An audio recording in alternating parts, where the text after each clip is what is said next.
Marianne O'Brien to move the motion.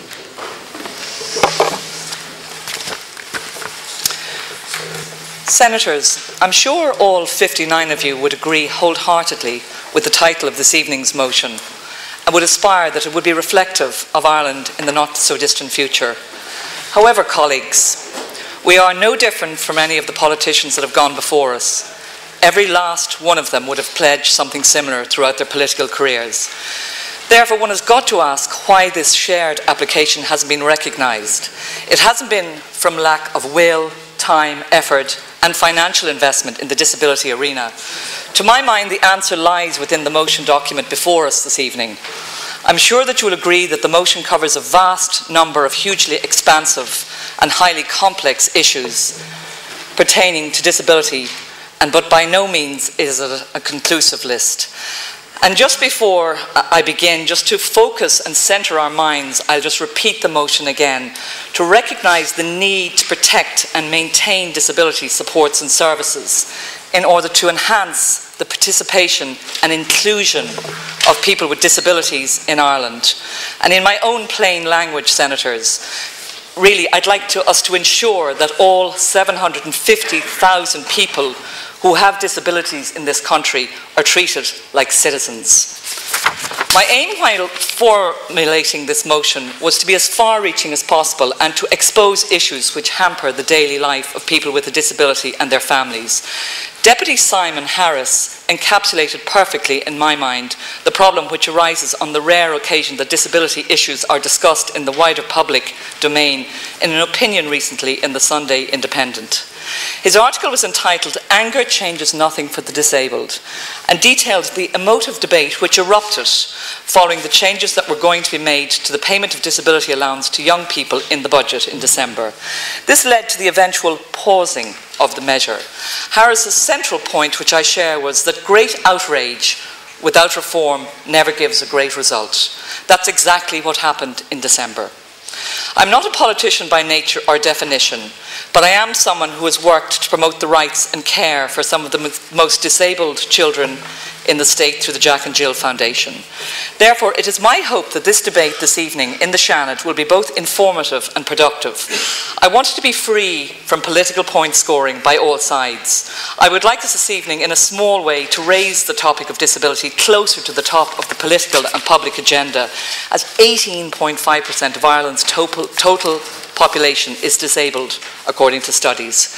Given the broad nature and complexity of issues contained within the motion, it is my intention to deal briefly with each, outlining the current situation, identifying the problem and putting forward a possible solution. My colleague Senator O'Donnell will then deal with the outstanding matters during her contribution.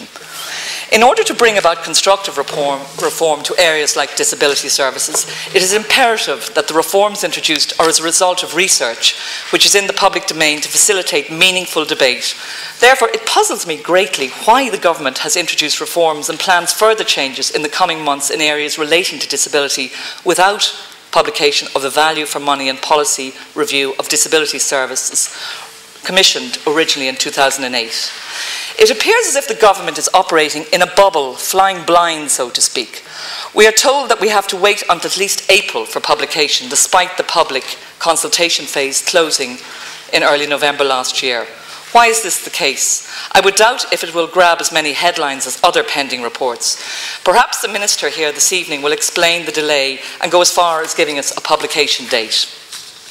Let me just give you one very simple reason why this report must be fast-tracked, and every day it is not published, the state is spending thousands and thousands of euro ineffectively and certainly to not the best benefit of the disabled people. Currently, almost 75% of all public monies spent on disability go to service providers and not disabled people directly. And just before I go on this evening, because I will be saying some fairly harsh thing about service providers, but just let me recognise for one moment, and I'm not going to name anyone, but there are some magnificent service providers in this country, so let's just get that on the table. But this is truly shocking that all 75% of our 1.5 billion spent goes to services and not to the disabled people. The waste of precious resources must be endless, and the services being provided are far from perfect. Take the case of the Tipperary family, which I've spoken of numerous times in this chamber last session, that are likely to lose their home this year due to cutbacks while struggling to support their severely disabled 5-year-old little boy. The HSE, in their wisdom, cannot find a paltry €300 a week to care and support this child in their budget, leaving the Jack and Jill Foundation to do the HSE's work for them. The Minister is already aware of this, but let me put it on the record again, Minister. The Jack and Jill model of care would save the state millions of euro a year if adopted as government policy. The reason being it is efficient and client-led. Senators, that is only one tiny example of many where the state isn't getting value for money in the disability arena. A mother was telling me last week of her intellectually disabled 38-year-old daughter who was offered a daycare placement 5 years ago, which was provided and paid for by the state. The only problem, Senators, is that the young lady in question did not want to go to this particular daycare programme, as she found the subjects offered there completely boring and it did not meet any of her needs or interests. She's chosen to stay at home, and yet the state, meanwhile, has continued to pay the provider for her daycare placement for the last 5 years. The idea of model or client-focused services doesn't appear to be a culture which the state agencies seem willing to embrace. In fact, recently, a senior HSE official confirmed in writing that the HSE wasn't demand-led. Just please let that statement sink in again. The HSE wasn't demand-led. It is this attitude which leaves Ireland lagging behind when it comes to the provision of individualised services for disabled people. If Ireland is to catch up with international best practice, it is necessary for the government to introduce a welfare system of individualised funding to give people with a disability and their families greater control over what services and allowances they receive from the state, given that according to the Department of Health, 1.5 billion is spent in this area, yet people using services have no say over what services they receive, where they receive them, or who provides these services. At the end of the day, colleagues, disabled people are consumers just like you and I, and they deserve the power of choice. Individualised funding is a vision where the focus is on getting the person the right support to live the life they want to live. Personally, I don't think this vision is unrealistic, and we shouldn't stop until people with disabilities have the power of choice afforded to them. The current system provides absolutely no meaningful choice for people with a disability and their families. They're presented with a number of options, or should I say boxes, which they must fit into and tick, with no appreciation of personal needs or individual circumstances. Again, take the Tipperary little boy I referred to earlier. The HSE will offer him a place in a day or weekend respite service, which he isn't well enough to attend, and they refuse to offer him a home care package, despite there being medical evidence to show that he performs better in his home setting. Under an individualised funding, this would be radically different. The person would be placed at the centre of the plan. In addition, they or their family would be invited to help in the drawing up of any service which they were expected to participate in. In the case of the Tipperary little boy, the family would be given the same level of funding by the HSE and would be tasked with sourcing the best service for their child that met his exact needs, thus allowing him to stay at home. Imagine the sense of relief this would provide for the family. Importantly, plans do not focus solely on what is available already. Person-centred planning is about creating a life for a person, not just a plan and a service. They focus on what could exist and how to make it happen. Remember that just because something doesn't exist at the minute does not mean it could not exist in the future.